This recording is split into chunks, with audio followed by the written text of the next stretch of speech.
Okay, boys and girls. Soundtrack this evening is provided by Hot Tuna. Double dose, baby. Yorma and Jack.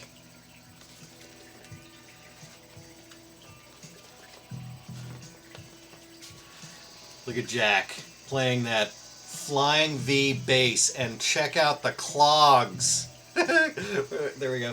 Clogs and bell bottoms. And Yorma has a gold tooth, and he's screaming. Okay.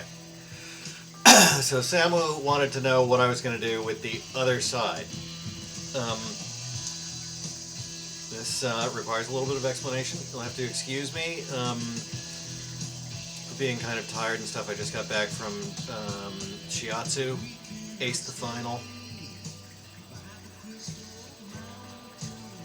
I'm now enjoying a glass of wine and responding to Samu Ryan. Okay, so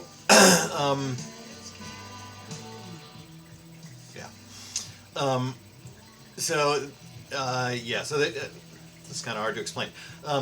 This side was done by Klaus Forman, an Austrian tattooer, and a very close friend of Philip's. And spectacular artist. He's a little bit temperamental. And so he started it. He's known for doing big skulls on people's rib cages. So that's what he did. Big skull in the rib cage. And so yeah, there are the teeth, right? Back like that. And eye there, and another eye there, and this is the nose. There we go. And in the wind bars are lots and lots of, you can't really see it. Well, you can start to see in there. These are all little tiny skulls. There are probably 100 skulls in this piece. There are skulls in the eye here. There are skulls in the mouth. Lots and lots and lots of tiny little skulls inside the bigger skull. Now, I'm a Libran, so I need balance. And so this side is really pretty clearly about death. So I'm going to make this side about life, but I also need it to be balanced and coherent. So I figured what I really wanted to do was do a skull on this side of similar size, sort of so the two are facing each other.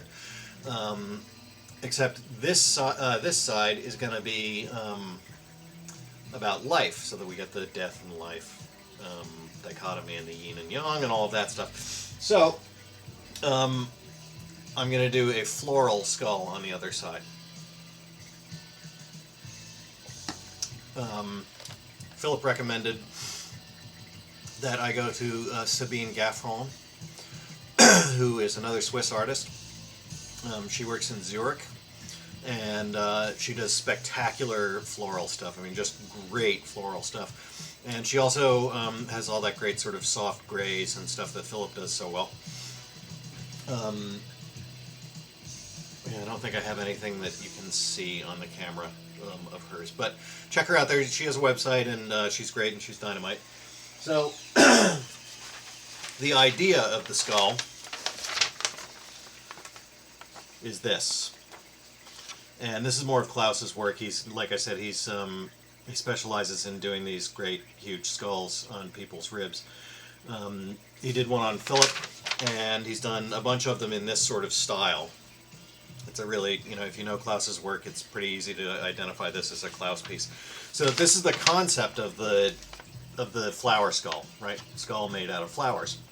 Sabine will probably do something completely different, but that's the basic idea. So here's one at a perhaps more realistic size. So this would go this way, but over here-ish, facing in instead of facing out.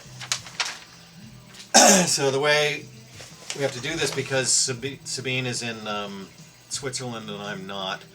So when we begin negotiations and all that, I will send her this, which Philip did of my ribs. So this is just plastic contact paper. So he put that on me and then sketched the basic outlines of the skull, so that she has the basic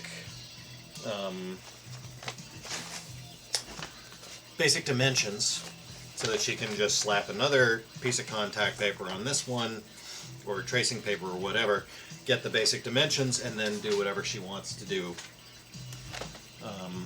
with that. So it'll be another skull facing this one, also with the wind bars, probably more traditional wind bars instead of this sort of rigid.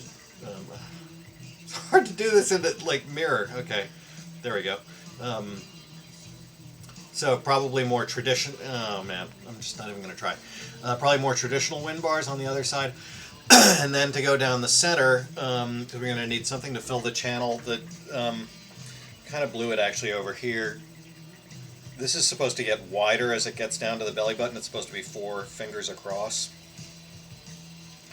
like that. But eventually the idea is that you fill it in. So we're gonna, I'm gonna have Tibetan script going down the center to fill the channel, probably in Om Mani Padme Om, which is well, look it up. I'm too tired to explain it, and yeah, so I've been rambling on now for close to 7 minutes and not looking nearly enough at the camera, so this is all crazed, and this is how my brain operates after a long day. So that's the plan for my right ribs. When we will start them, I haven't the slightest idea. Certainly not until I'm done with school, so at least not for another year. And we'll see what the economy's like in a year. Maybe I can celebrate getting my license by going to Switzerland and getting my ribs done. Maybe I'll have to do it in 10 years after I've been earning money again for 10 years.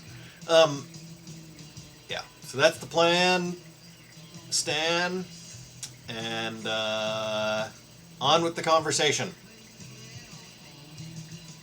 Cheers.